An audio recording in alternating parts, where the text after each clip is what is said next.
Bonjour à tous, bienvenue dans l'interview. Notre invitée aujourd'hui est Cécile Jodogne. Bonjour. Bonjour. Secrétaire d'État à la région bruxelloise. Alors on va d'abord parler du scandale Weinstein à Hollywood qui en fait incite les femmes à sortir du bois, à dénoncer leur harceleur sexuel sur Twitter, sur les réseaux sociaux. Depuis vendredi, on voit un hashtag qui est Balance ton porc qui circule de plus en plus. Alors vous en pensez quoi? C'est enfin la parole des femmes se libère, petit a, petit b, gare à la diffamation, petit c, c'est pas ça qui va changer grand-chose aux mentalités. Alors je dirais A et C. Je pense en effet que cela montre bien qu'il faut un espace de parole pour les femmes, pour qu'elles puissent témoigner, qu'elles puissent donner leur ressenti, leur vécu, et puis que cela puisse aussi évidemment donner des suites. C, parce que je pense également qu'il faut pouvoir... c'est parce que ça n'est pas suffisant et qu'il faut donc pouvoir aussi mettre en place d'autres outils. Je pense qu'il y a ce lieu d'écoute. Je ne sais pas s'il faut vraiment que ce soit uniquement Twitter. Il faut sans doute penser à d'autres lieux d'écoute plus structurels, mais qu'il y a aussi à réfléchir en disant, malgré un système judiciaire et des lois en Belgique qui sont bien existantes pour lutter contre le harcèlement, cela ne suffit pas visiblement. Il faut passer vraiment à comment faire valoir ces lois, comment pouvoir condamner les personnes. Et je rajouterai un point qui est essentiel, c'est encore et toujours la sensibilisation, plus tant des femmes que des hommes, mais aussi dans tous les milieux. Le milieu familial, le milieu du travail, le milieu culturel. Il faut que l'ensemble des différents milieux et des personnes soient sensibilisées à cette problématique qui est bien réelle. Est-ce que vous comprenez les femmes qui sont confrontées au sexisme et puis qui font avec, qui se disent « bof, c'est pas si grave, on y survit ».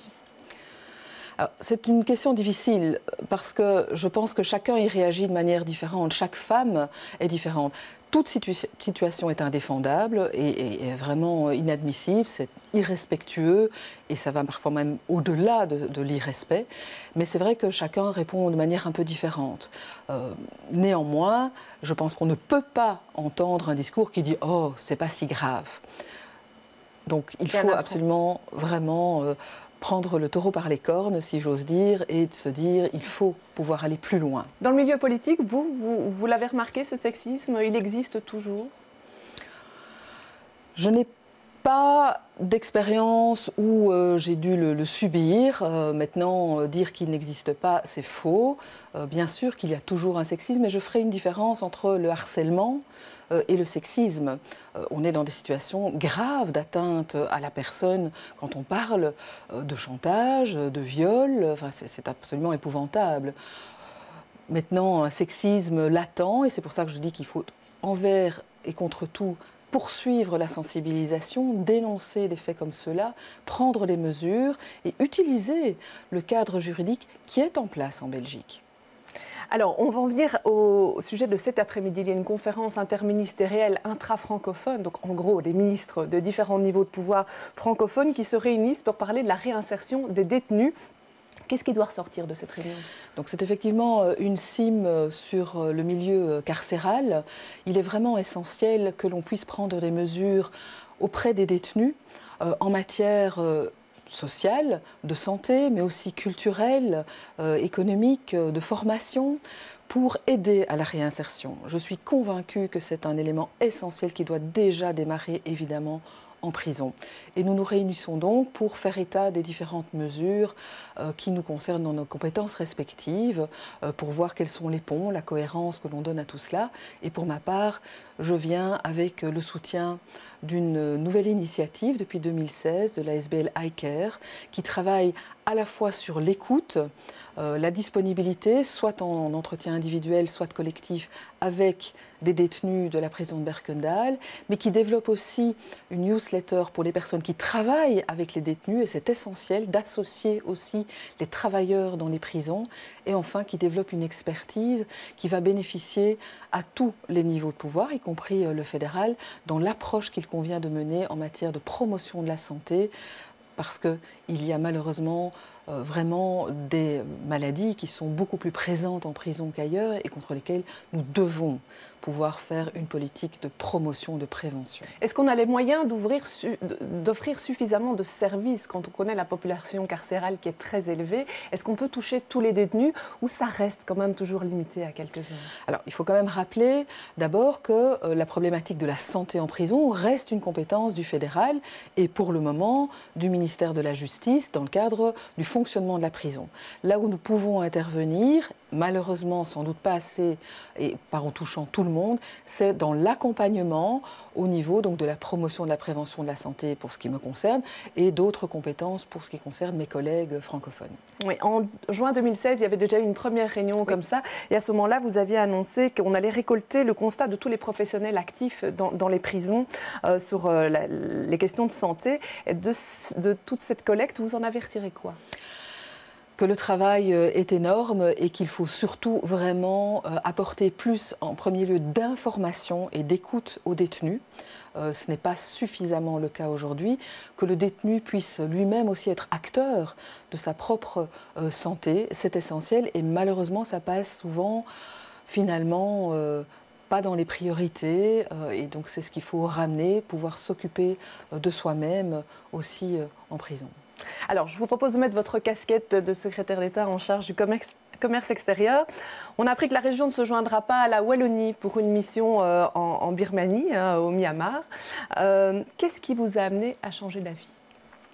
Alors, quand la décision avait été prise d'inscrire au plan d'action cette mission au Myanmar, nous étions en novembre 2016 et la situation s'est vraiment dramatiquement détériorée cet été, avec toute la répression à l'égard des Rohingyas. Et donc, nous avons décidé de ne pas nous joindre effectivement à cette mission fin du mois d'août.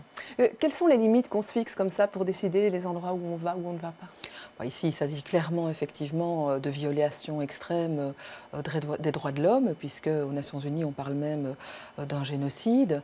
Et donc, ça nous paraît difficile de soutenir une mission économique dans des conditions comme celle-là. Les entreprises le comprennent?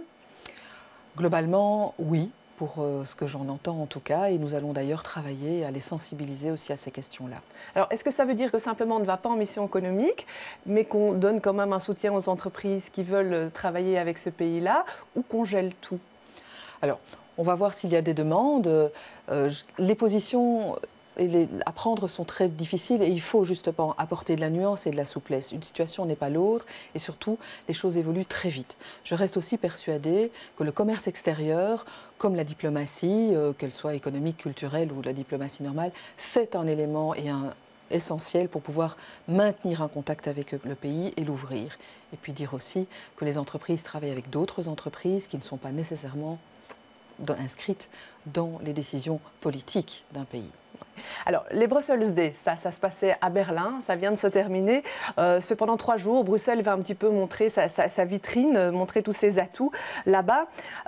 Vous en êtes satisfaite et pourquoi avoir choisi Berlin? Alors oui, le bilan est positif. Pourquoi Berlin? C'est la capitale du premier moteur économique de l'Europe.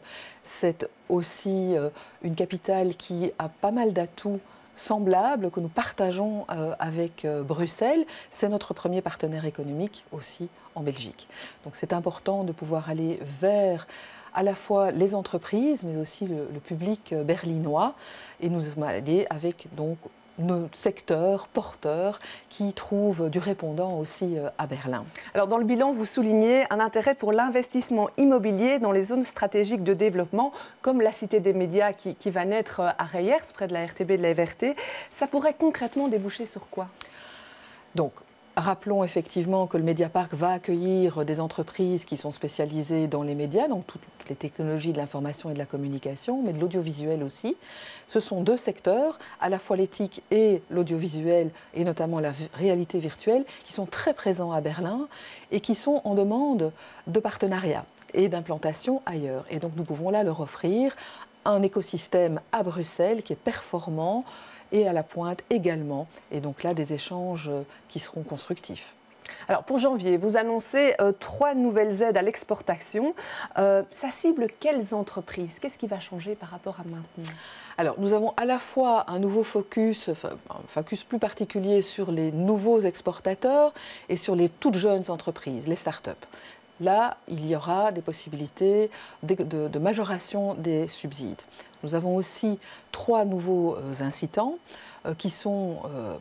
je ne sais pas si je vais les citer tous les 3, mais par exemple, la possibilité pour une entreprise d'inviter des partenaires commerciaux potentiels à Bruxelles, et non plus seulement de se rendre dans le pays, mais de pouvoir leur permettre d'avoir des contacts à Bruxelles au niveau de leur entreprise, et par la même occasion de permettre à ces entreprises de découvrir Bruxelles. C'est un des exemples donc, dans les nouveaux incitants financiers. Alors, élection communale, on voit que Défi commence à fourbir ses armes, avec notamment le recrutement de Renaud Duquesne en Wallonie, qui est le fils de l'ancien président du PRL. Quand vous voyez quelqu'un comme ça qui arrive dans le parti, quelle est votre réaction? Écoutez, je suis plutôt contente de voir que de plus en plus de personnes adhèrent à nos projets politiques. Et dans ce cas-ci, effectivement, il s'agit de quelqu'un qui visiblement s'était retiré de son implication dans un parti en particulier, qui fait le choix finalement de se réinvestir en politique et qui le fait chez Défi.